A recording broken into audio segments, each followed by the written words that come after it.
Welcome to Garden Wise Adventures. My name is Millie, and today we're going to do another plant of the week. And this year I'm focusing on the herbs that I've grown. I live in Utah Zone 6/7, and I try to grow an edible, water-efficient landscape here in Utah. And the plant that I wanted to talk about today is thyme. Now, thyme is hugely versatile. It is versatile both in the landscape, and it is edible, and it is medicinal. Now, as I've said in my previous Plant of the Week videos, and I'll link a playlist up here, I am not going to be discussing health benefits, and I'm not going to be discussing medical benefits because I'm not a nutritionalist, I'm not an herbalist, and I don't want to give out misinformation. But all of that is readily available online, and I would suggest relying on reputable resources. But before you use anything medicinally, definitely look for people who know what they're talking about to get your information from. So anyway, let's talk about how to grow thyme and show you some of the varieties that I have.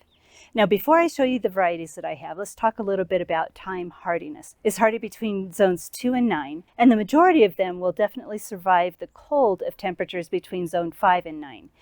Now, that being said, there's one thing that will kill thyme very quickly over the winter, and that is cold, wet soil.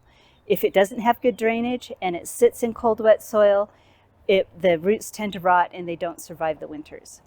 So if you want your thyme to survive the winter, make sure to put it in an area that is well draining. It's easy to grow. It doesn't like a lot of water. It doesn't like any fertilizer, and it will grow in most soils. So let's show you the varieties that I have. So I wanted to show you one of my favorite thymes first. This is Foxley thyme. It's a variegated thyme. It has beautiful pink flowers midsummer, and it gets huge. This thyme is about I'd say 2 feet across, only about 18 inches tall. Absolutely gorgeous. It's easy to grow, and it's very, very showy. This thyme is on a slope. It's in well-drained soil, and it gets watered about once every 2 weeks. Absolutely gorgeous thyme. It's got a very strong scent and flavor, so this is also another one of the edible thymes that is really good.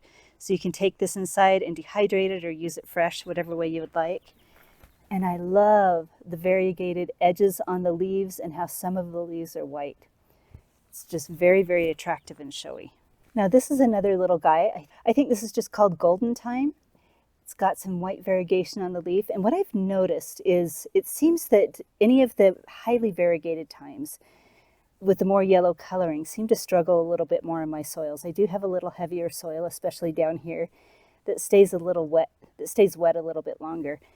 So it did struggle last year. It is coming back this year. This is its second year in ground.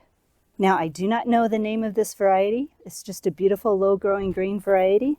No variegation to it, beautiful pink flowers, midsummer, and a very, very nice kind of caraway scent to it. So this might be caraway thyme. I'm not sure. I just don't remember, and I didn't keep the tag. This is another favorite that I think I'm going to just dig out clumps and spread around my yard. This is Dune Valley thyme. The ground cover in here is actually Arctic raspberries, so I do need to dig this up and move it so it doesn't get overtaken. But you can see how green it is, how tight the leaf formation is, and then you've got little tiny bits of yellow variegation instead of white variegation. Absolutely gorgeous plant. Like I said, I need to save it from my Arctic raspberries. This is the low-growing mother of thyme. Very, very dense mat. This one is excellent for covering large areas and as a landscape plant instead of lawn. And this is one of my oldest thymes. This is just a regular English thyme. And look at the flowers on it. It flowers really early. It doesn't get any special care. This one is one of the only ones that has survived in my garden beds.